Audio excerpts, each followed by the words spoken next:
क्या वो बिहार में लोकसभा का चुनाव लड़ेंगे? नीतीश जी लड़ेंगे और अपने इच्छा की कोई सीट वो चुन ले, वहाँ भाजपा उनके सामने होगी। अगर वो लोकसभा निकाल लें तो ज़रूर महत्वाकांक्षा उनको रखनी ही चाहिए। नीतीश जी और उनके भतीजे जी डेली डेली बिहार का एजेंडा, बिहार का काम छोड़कर कभी बेंगलोर, कभी दिल्ली, कभी खरगे, कभी केजरीवाल, अगर यही करना है तो बिहार में किसी दूसरे व्यक्ति को मुख्यमंत्री बना दें। नमस्कार, आप देख रहे हैं लाइव बिहार। मैं हूं आपके साथ असलम अब्बास। लोकसभा चुनाव 2024 को लेकर बिहार में सरगर्मियां काफ़ी तेज है। खास करके जब से महागठबंधन की सरकार बनी है, नीतीश कुमार नरेंद्र मोदी को सत्ता से बेदखल करने के लिए लगातार विपक्षी एकता की मजबूती की बात कर रहे हैं और लगातार इस बात का समर्थन भी करते दिख रहे हैं कि कुछ काम तो हो नहीं रहा है, सिर्फ और सिर्फ प्रचार और ब्रांडिंग की जा रही है।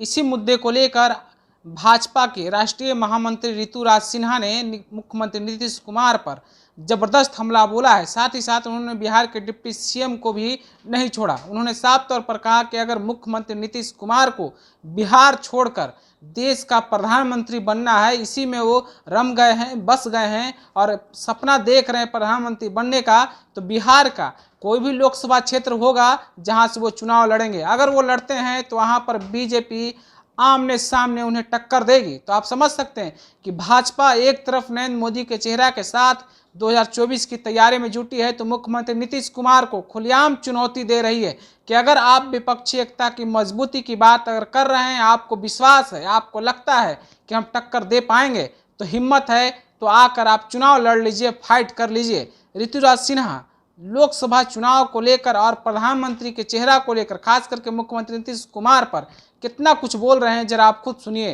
देखिए, नीतीश कुमार जी से मेरे दो ही प्रश्न हैं।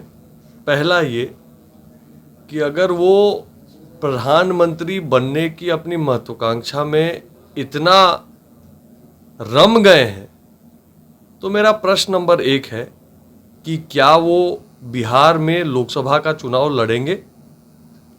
काहे कि अगर प्रधानमंत्री बनना है तो कम से कम एक लोकसभा तो लड़नी ही चाहिए। तो क्या नीतीश जी लड़ेंगे और अपने इच्छा की कोई सीट वो चुन ले, वहाँ भाजपा उनके सामने होगी। अगर वो लोकसभा निकाल लें तो ज़रूर महत्वाकांक्षा उनको रखनी ही चाहिए। दूसरी बात कि जब तक कि लोकसभा का चुनाव नहीं आता है, अभी 300 दिन से अधिक समय है, साल भर है लगभग, अगर इसी प्रकार से नीतीश जी और उनके भतीजे जी डेली डेली बिहार का एजेंडा, बिहार का काम छोड़कर कभी बेंगलोर, कभी दिल्ली, कभी खरगे, कभी केजरीवाल, अगर यही करना है तो बिहार में किसी दूसरे व्यक्ति को मुख्यमंत्री बना दें, क्योंकि आपके लिए प्रधानमंत्री बनना सबसे महत्वपूर्ण एजेंडा हो सकता है, लेकिन 13 करोड़ बिहार वासियों की समस्याएं हैं, उनके परेशानियां हैं। उनको ऐसा मुख्यमंत्री चाहिए जो 24 घंटा बिहार की सेवा के लिए तत्पर हो, ना कि अपनी महत्वाकांक्षा को पूरे करने के लिए श्रम कर रहा हो। जैसे मोदी जी देश के लिए 24 घंटा खटते हैं, बिहार को भी 24 घंटा खटने वाला मुख्यमंत्री चाहिए। नीतीश जी, अगर आपको विपक्षी एकता पे इतना है ध्यान है, तो आप कृपा करके किसी और को मुख्यमंत्री बनाने का काम करें। तो आपने ऋतुराज सिन्हा को सुना है किस तरीके से वो मुख्यमंत्री नीतीश कुमार को चुनौती देते हुए दिख रहे हैं। साफ तौर पर उन्होंने कहा है कि बिहार के किसी भी लोकसभा क्षेत्र पर आप चुनाव लड़ लीजिए, वहां भाजपा आपका मुकाबला करने के लिए तैयार है और मजबूती के साथ जो है फाइट करेगी, मजबूती के साथ लड़ने का काम करेगी। साथ ही साथ उन्होंने कहा कि 2024 में एक बार फिर से नरेंद्र मोदी की सरकार बनेगी। उन्होंने कहा कि ये जो है चचा और भतीजा, यानी कि मुख्यमंत्री नीतीश कुमार और डिप्टी सीएम तेजस्वी यादव बिहार छोड़कर पूरे देश में घूम रहे हैं।